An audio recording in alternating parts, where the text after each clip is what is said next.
Hello, fellows. Welcome to this game. The game title of this game is called It Paints Me. A game about being a painter. Yep, that's it. The description of the game didn't give us much to start with. Just says it paints me. Ugh. Every night I find myself alone in the studio, curtains drawn tight, my neat row of paints, palette, and brushes in the same place on the drawer by the easel. The canvas upon it sits, as always, unfinished, Marie's half-painted face frozen in silent song. It's laid out as it always is when I awaken here. Marie is nowhere to be found. She must still be at the theater. Even when the curtains fall and the stage lights dim, the night is forever young to its star sopranos. I would always wait outside her dressing room, roses in hand, scores of other bright-eyed admirers spilling through the halls, though she alone was mine, and I was hers. It's cold, bitterly cold tonight, but still I draw the curtains and open the windows wide. There's a stench in the room, deep and damp and sickly sweet, that I can't ever seem to be rid of. Besides that, the fumes from the linseed oil make my head spin. Like every night, I measure out my paints, arranging the small dabs of color on my palette from lightest to darkest, titanium white and cadmium yellow to corpse brown and lamp black. I wet my brush with oil and gently start mixing the pigments. It feels just a little bit like magic, watching them swirl and mix, forming new colors from old. I got option. Save here, I guess. I paint her hair, I paint her face. I love beautiful faces. I mix a tone as warm as her cheeks as I envision Marie's sweet face in my mind's eye. Her lips like roses, the graceful turn of her nose, those eyes that glittered like stars under candlelight. It's no use, I can't focus. Her features are as blurred in my mind as the mess of oil and pigment smeared across my canvas. I sigh and scrape it off with a palette knife and mix a deep blend of black and red for the background instead. I apply my paint with a generous dab of oil, but it seems I didn't have to. The canvas is still wet from the last night and the night before. I must have painted and repainted the same background countless times. To say it's difficult to paint by lamplight, my muse nowhere in sight, is an understatement, of course, but lately these nightly hours are the only time I find myself able to lift my brush. I stop every few strokes. Spirits, it hurts. I had joked that the pain that forced me away from the tailor's shop meant I could finally return to my paintings, at the very least. I was never any good at humor. Marie had sensed my worries, consoled me sweetly in her voice that could charm stone to life. Don't worry. I have roles lined up for months. Go ahead and paint. We can still live comfortably. Okay, so some of the voice lines are voice acted. Have voice actors. It hurt. A small part of it did, beyond the physical, beyond the ailments, to seek her permission, to be unable to care for my darling, the way I had when we were young, brimming with talent but crushingly unknown. Well, she had been.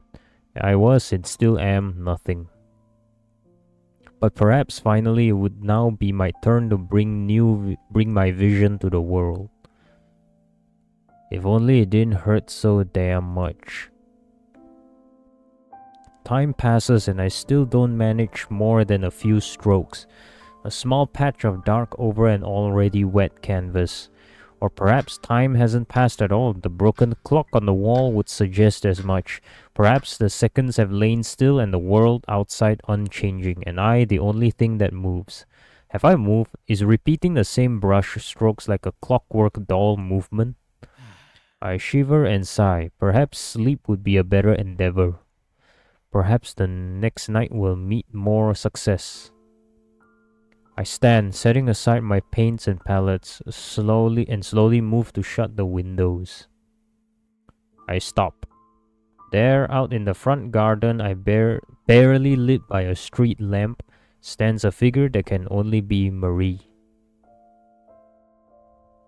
She bids goodbye to another figure, tall and broad-shouldered, and then she laughs. A beautiful laugh, a heartfelt laugh, and embraces him before he makes his reluctant exit on a carriage stopped by the gate.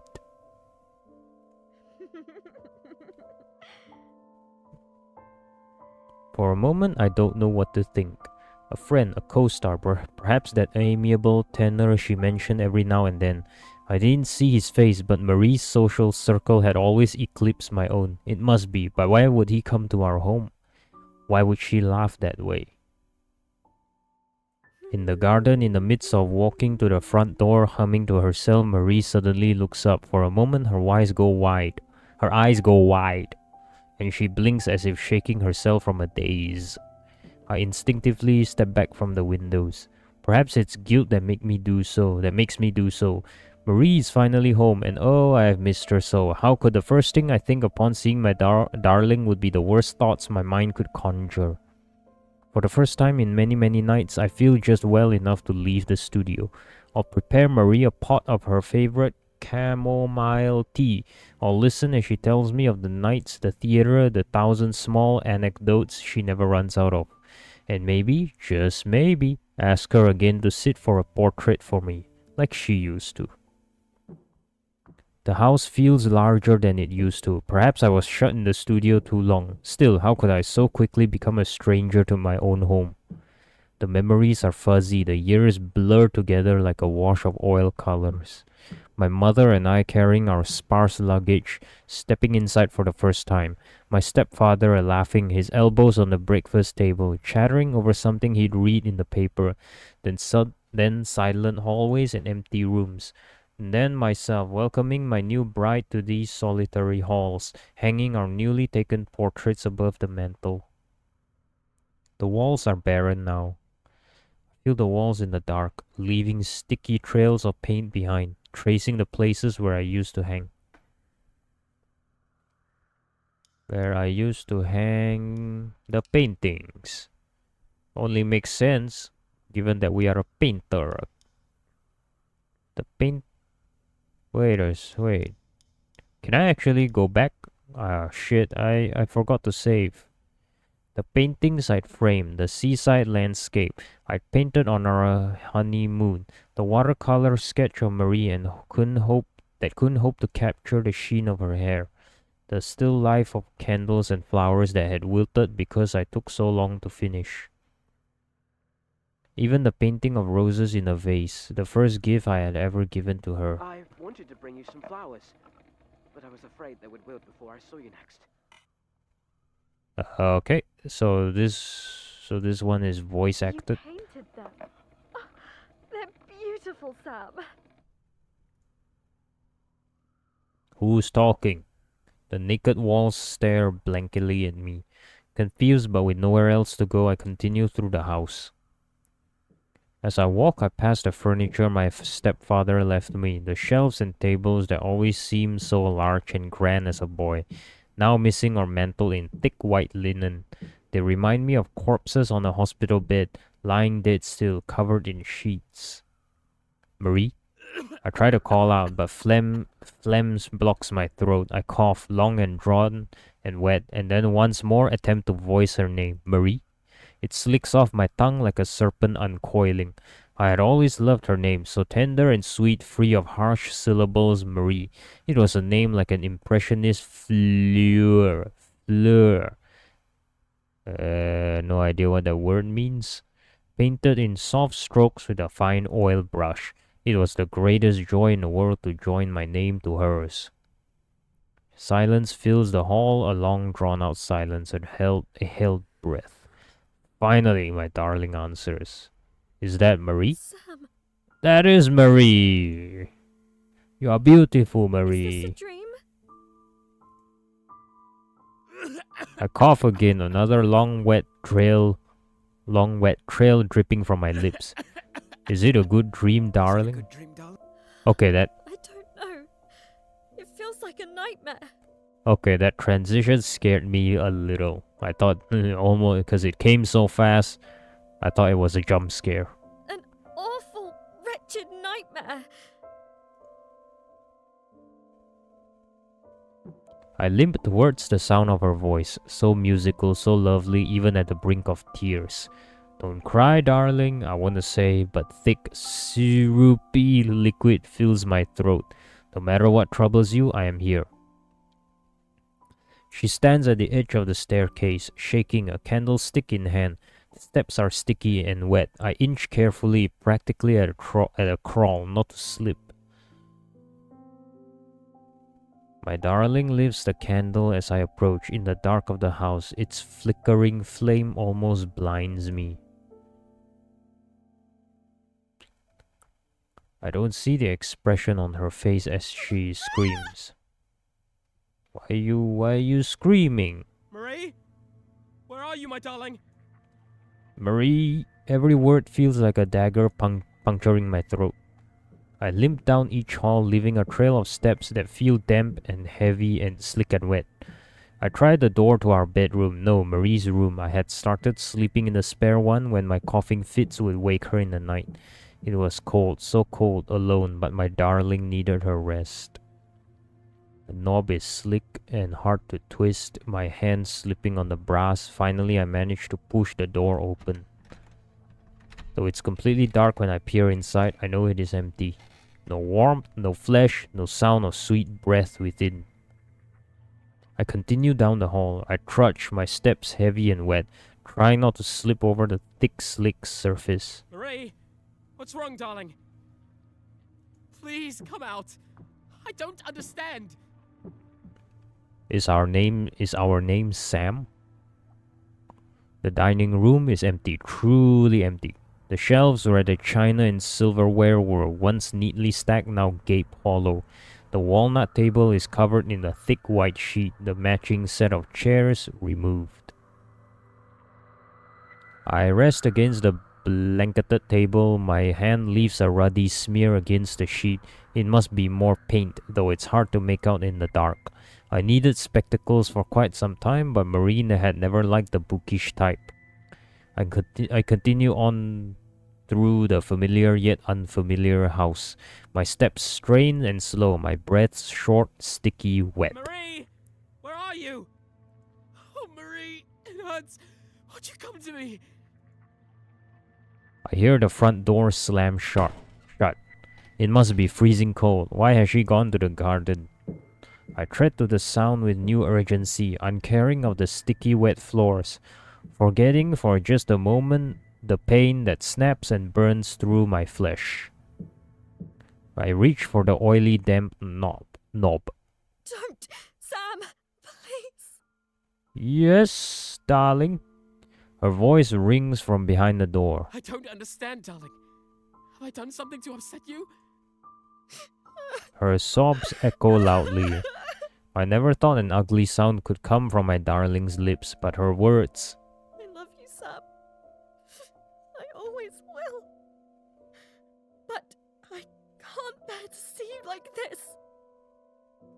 Please, I beg of you, return to where you came. Okay. What's wrong with me? Why are you not like me? Be here. I've moved on now. Oh, Marie's our ex then. What? Return where? Dearest, you aren't making any sense. Moved on?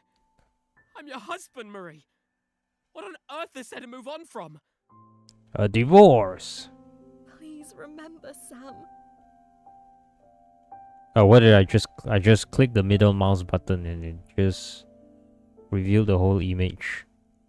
You Okay. were ill. You were ill for a long, long time. And you never recovered. I know I'm unwell, Marie. But you said we would still... Are you leaving me? Because I can't care for you anymore? Is that it? You left me. You're dead, Sam. Oh. So I'm a ghost? You've been dead for more than a year. Oh. Okay. So I'm a If this is ghost. a joke, darling, it's a cruel one. Either we're dreaming or we are either we're a ghost or I'm dreaming. Do you want me dead? Is that it? Am I better off dead to you? My darling does nothing but sob behind the door. How quickly I regret my words. Oh, if only I could see her face, look into her eyes, reassure her and see that she loves me still. I twist the knob with slick oily hands. No! Don't come out! Please! On the other hand, and with a sharp gasp, my darling grasps the knob close, pushing the weight of her small frame against the weathered Don't wood. come out!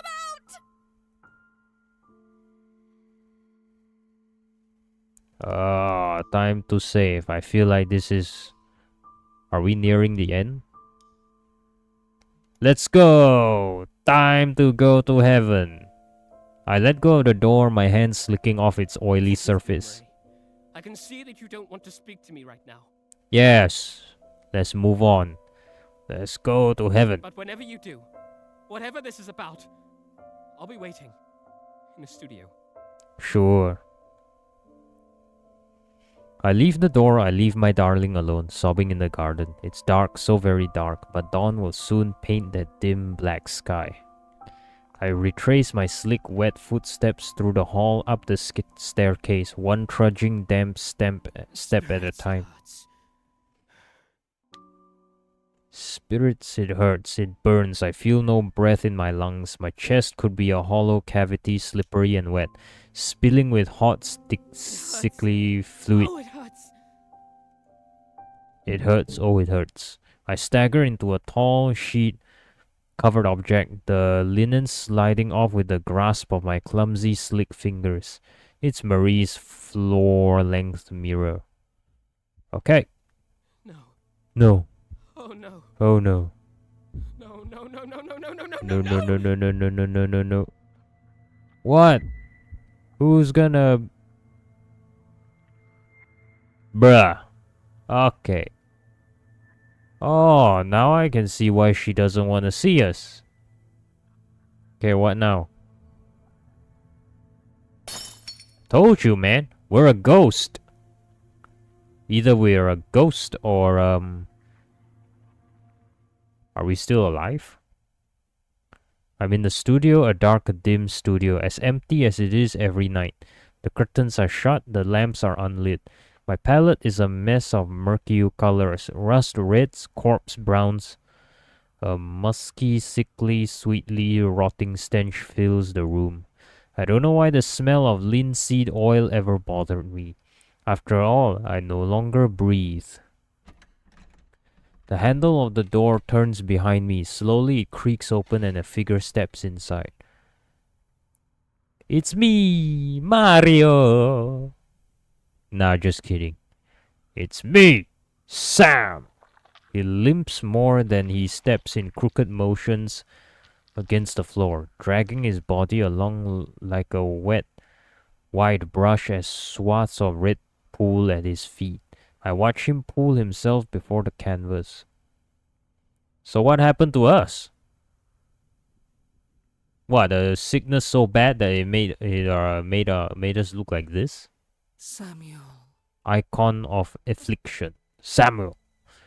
He speaks in my mother's voice, a tone that could swell with warmth or derision, command or dependency, pride or disappointment in a moment's notice. Please, give up your suffering.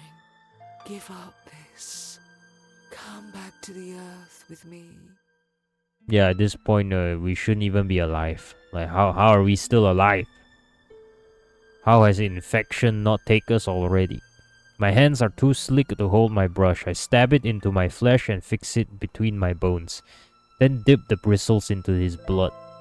Sammy. He speaks in my stepfather's voice, but without laughter or joy. In the same cadence, I imagine him taking his last breath, crimson staining his uniform, the dog tags cold around his neck. Don't suffer anymore, Sam.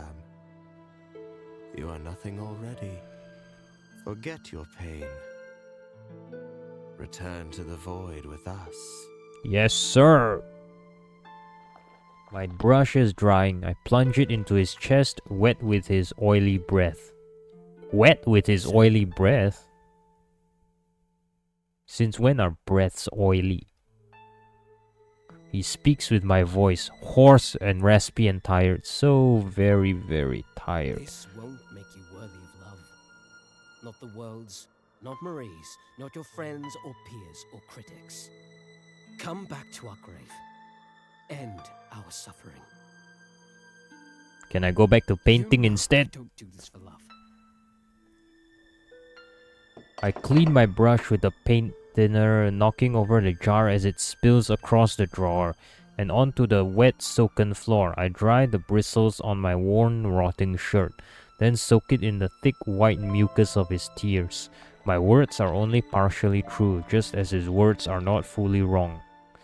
Neither my rotting corpse nor the memory of what once was Sam will gain a thing from this toil. I paint the hours away, or perhaps take no time at all. The clock on the wall never turns its hands, suggesting that the world lies still. The seconds never pass, and I am the only thing that moves within it.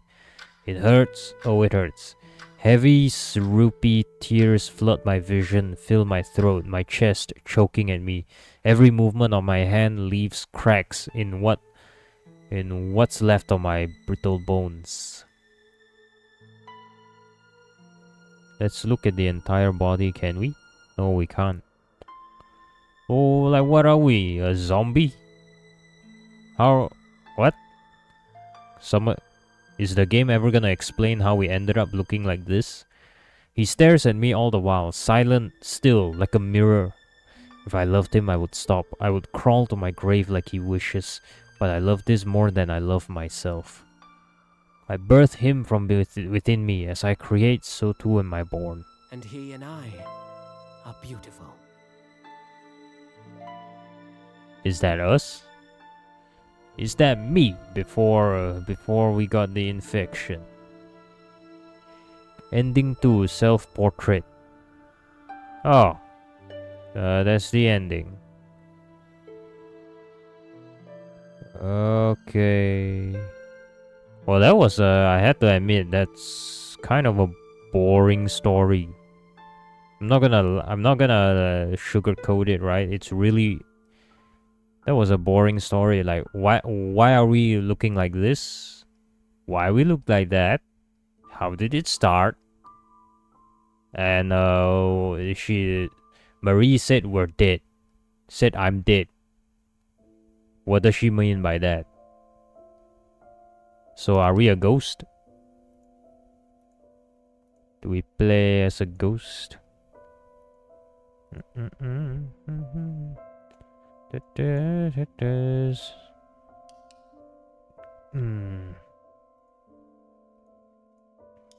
Right. Time to load. Let's force the door open this time. No. Not until you tell me what's going on. Are you leaving me, darling? After everything? I need you. I need you! I need you!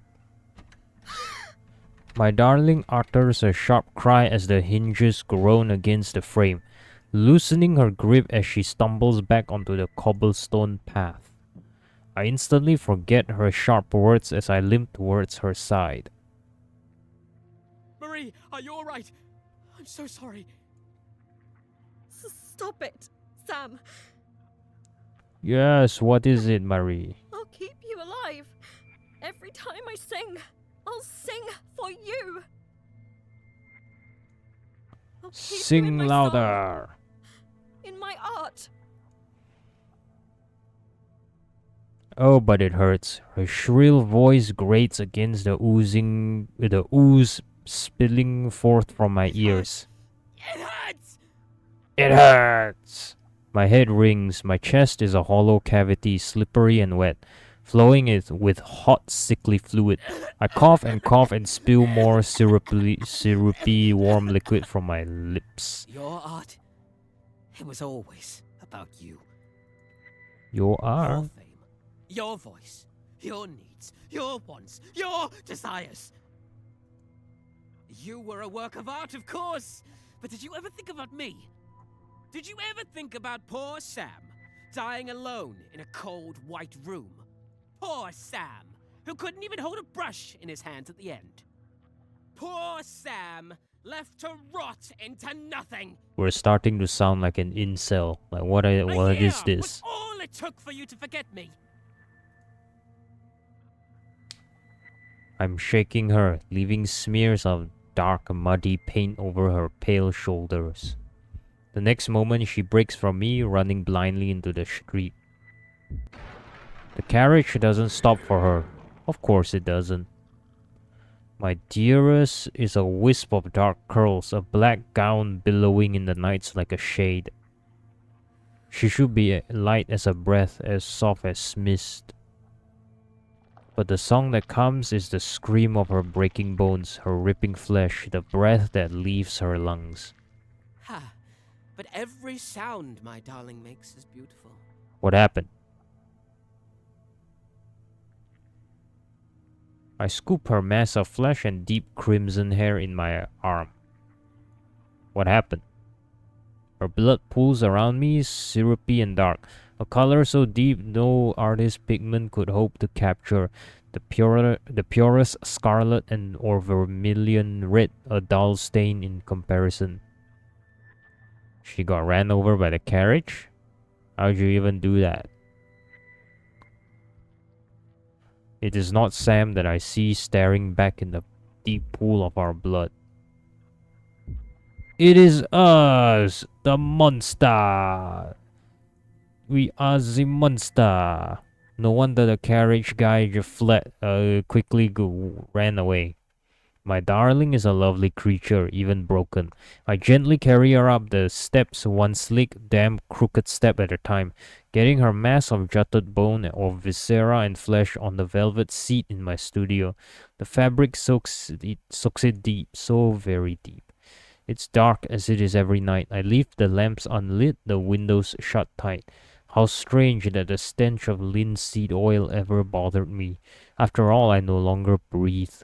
My darling sits still, ever so still, not a breath escaping her broken flesh. What a lovely model. Oh, what a wonderful All the more thing. beautiful now that it surely hurts to sing. Oh, it is agony to hold a brush. It always does. But I can bear it. After all, who can truly create without pain?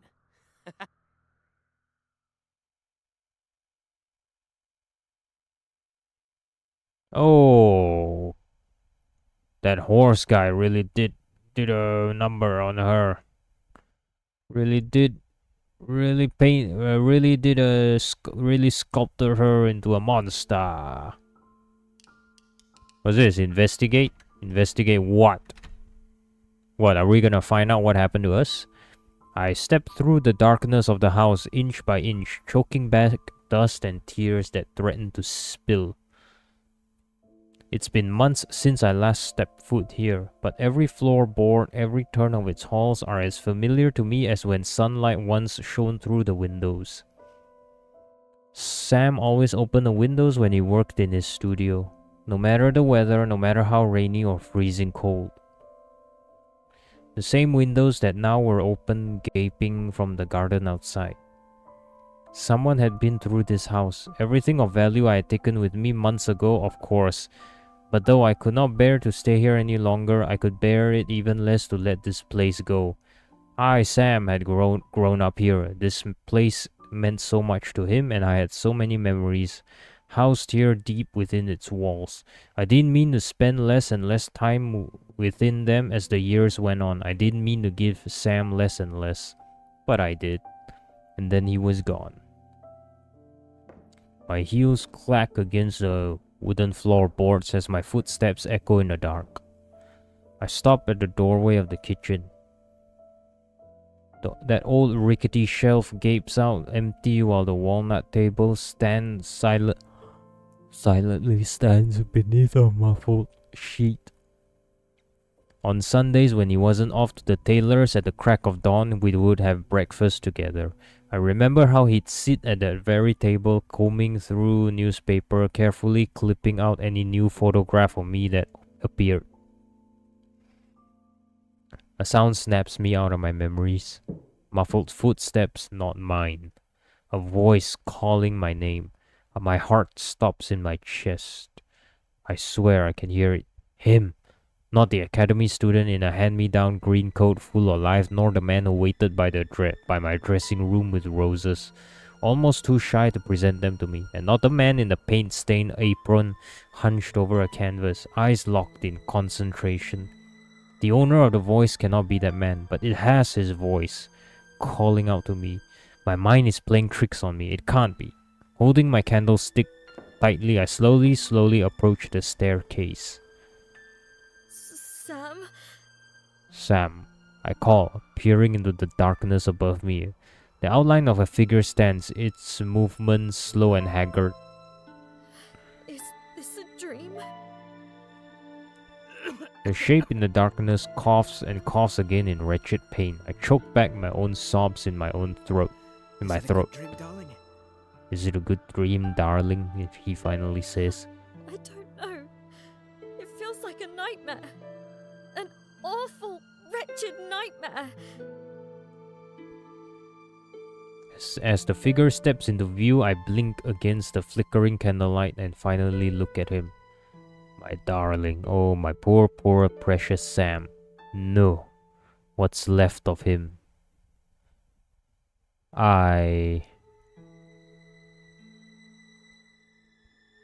Okay, time to save. Sam, you look terrible. Embrace him, I scream. Scream! You look terrible. What? Oh. Oh. That's the end? I scream and run away. You are a demon. You must be here to catch me. What if I go investigate again, huh? Will that be different? Nah, no different at all. Time to skip. Embrace him. I love you, Sam. I love you, Sam. I say through my tears, climbing the staircase one shaking step at a I time. always will. My arms meet rotten fabric and broken flesh. Are we really gonna kiss that effing mouth? My lips meet bone and blood. God, no. At least wash the wounds first, man. I bet they smell like rotten. They smell rotten. They smell terrible. Take me with you. I try to speak, but gag. Don't cry, darling. Don't cry, darling. No matter what troubles you, I am here. No matter what troubles you, I am here. Hello, Sam, my lovely Sam. Now, great. Now go take a bath, cause you stink. You stink, Sam. Go clean yourself. What's this? Singer found dead. Beloved soprano Marie Claremont body found in former residence. Mardi Rue, acclaimed opera, blah. Okay, not even gonna bother. Ending 3, Melpomene. The hell does Melpomene means? Melpomene. It's a Melpomene. Right, okay, I paint her hair. I blend a dark deep red on my palette as I envision her hair in my mind's eye. Marie rarely ever bound her locks in fashionable plaits or ringlets, not even on our wedding day. I remember how her glossy black waves almost shimmered beneath her veil.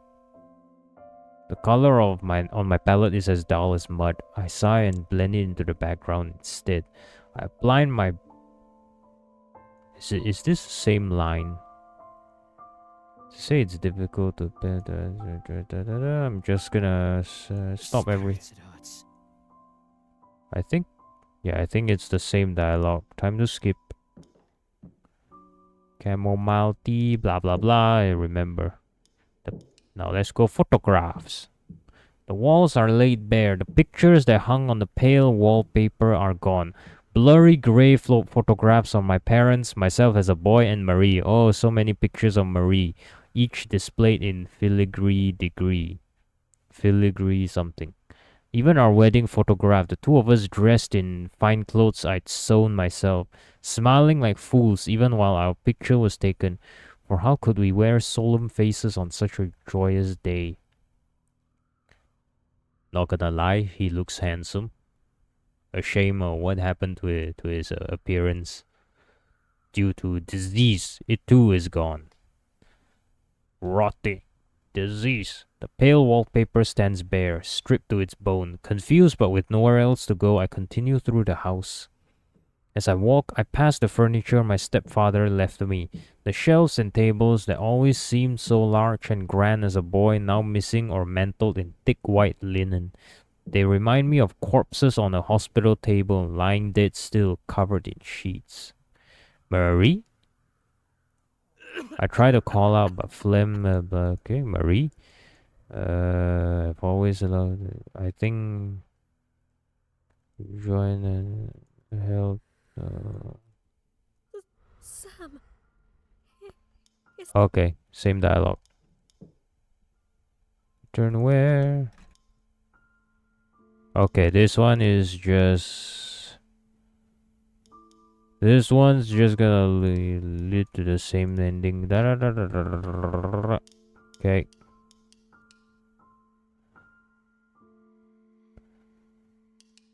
That's right. It's the same thing, right? Right. It's the same thing. We go.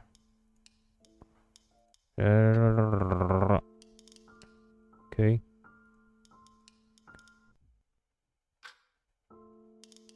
Yep, same thing. We can investigate. Then we're gonna investigate, and then we can choose to embrace him, or and then the game ends. Okay, there we go. Yep, that's the game. Everything explored. Now let's see the gallery. What's here? There's a wedding photo. Very nice. And there's the painting of her. Oh shit. How it looks scary. What the hell, bro? What the hell, bro? Why you gotta make me see this?